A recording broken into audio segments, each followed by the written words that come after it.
Okay, so this is the actual detailed video of this gauntlet. Um, I know right now it doesn't look like much. It's not painted and all that. I know. Hopefully, it'll look like a masterpiece whenever I'm done with it. While I'm fixing the glove, sorry. Um, so I'm gonna kind of go a little bit more into detail exactly how I went into this. First off, I need to fix this forefinger because for some reason it's twisted. Okay, fixed it a little bit. That was weird. Um, so what I did, and I'm just going to go over this very briefly. So what I did specifically is I took a strip of foam, and this is craft foam for the fingers. Um, 1 second, sorry. Alright, so what I did for the fingers is I took a strip of craft foam, and I had it, I kind of I did this on the foam, and then I kind of rounded it out. So then I would have the width all the way down until about the mid section of my finger, all the way around. Um, so then that would give me enough material to do this kind of box shape with the edges and everything. And then what I did is I kind of put it on my finger, bent my finger, and then I cut it off a little bit before where the joint is, because I messed that up on here. My knuckles just underneath there, so it's like bending the foam. So you kind of want to cut it a little bit before where you think you might need to. And then I made sure that I kept the same side to the same side. So I just cut in between this seam right here. So I wanted to make sure that that seam would go right back together. So then it would give the impression that it's a perfect fit, or at least a little bit more of an impression that it's a perfect fit. Right now it's not the best, but I'll fix it. And then I did that with all the fingers and thumb. Oh, but the thumb is a finger. Anyways, which, to be quite honest, if I can put this into light a little bit more, I think I did my thumb a lot. I think the thumb came out the best. And also, you want to make sure that you leave enough extra material so that it wraps around your finger on the end here. Because I ran out with my pinky and first finger, so I'm going to fix that. That's a little trashy fix. So, and also if you want, you can even make the rings that go around the fingers if you wanted to. I didn't, just because I don't know, I didn't trust myself making them, to be honest. I didn't think I'd be precise enough. So, yeah.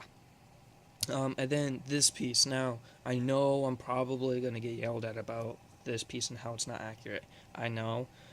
Thing is, in the movie and how people have been making it, you can't completely close your hand, or not near as well as I can close my hand. I'm not claiming that this is the better gauntlet. It's just the fact that I made some improvisations to make it to where I can actually move my fingers and, do all that stuff. The main reason is right here. Whenever I close my hand, it ducks underneath this piece right here. But on the actual thing, this blue piece comes all the way up to your finger, so you'd only be able to really do this, and that's really it. And technically in the movie, these yellow pieces do hinge over and everything, so you can move it, but that's almost impossible to do with like hand tools and this kind of material. So most people just kind of make that big piece, but then you can't move your hand. And I personally, I like functionality over aesthetics any day. So if I can make it at least somewhat decent looking, and still be able to move, I'm fine. And this is honestly good enough for me. Now, if you do want to actually make it, find another tutorial that shows exactly how to make this inside piece, or you can follow someone else's tutorial. That's totally fine. I'm just kind of showing off how I did mine. Not saying that mine is any better than anyone else's in any way, except for the fact that I can actually move. But that also goes with the exception of the fact that now this piece is a little meh. And then this piece with the thumb piece. This piece is actually supposed to hinge with your thumb, but I just didn't want to really mess with that, so what I did is I just made it barely wide enough to where it still kind of looked decent while I'm moving it around, and then put this little extra flap right here. Now that's, again, not actually in there, it's just to give a little bit more of an armor illusion. Now, you can, of course, have that little bit more flap, but I prefer it, honestly. And then this handpiece came in 2 pieces, and this is literally all I did. And then on the underside, I just sanded it down so it was a little bit more flat, as you can see. And it was just in 2 pieces. So this is the basic glove, and I say glove on purpose because it's just a hand, for just about all of the armor types, with the exception of a few, of course. So I did this just so then I could feel a little accomplished, and then I'd have a little bit more time to actually decide on which suit I wanted to base this off of. Now, technically, of course, sorry, I need to fix this a lot. I have it. I need a few adjustments to this, but this is basically it. So I decided. At first, I wanted to do the classic armor of the movies because it was the most iconic, and the one, for me at least, that was a little bit more recognizable, and it was also not a lot of painting except for just red. And I really liked how the hand and wrist guard looked. So at first, I was like, okay, that's what I want to do. It was kind of in between that and the Mark 42 or whatever is in Iron Man 3. It's kind of in between those two, but I decided eventually that I'd do the Mark 3. I may have done the Mark 4, and the only difference between those two as far as the gauntlet is that the handpiece is actually hinged in the middle with the Mark 4, but otherwise it's the same thing.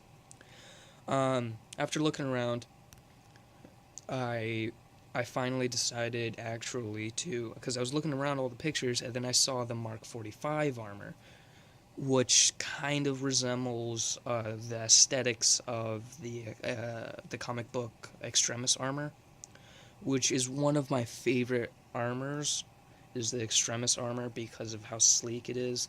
Now, of course, there's a few aspects that I didn't quite like about it, but it was one of my favorite aspects.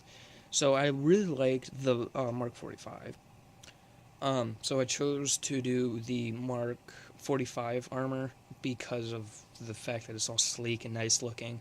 And also my favorite part about it is the hand guard moved up from the wrist, and it's the same basic concept as the Mark III, but it kind of goes over the knuckles a little bit, which I really like the look of. And it's also just all one piece that's hinged.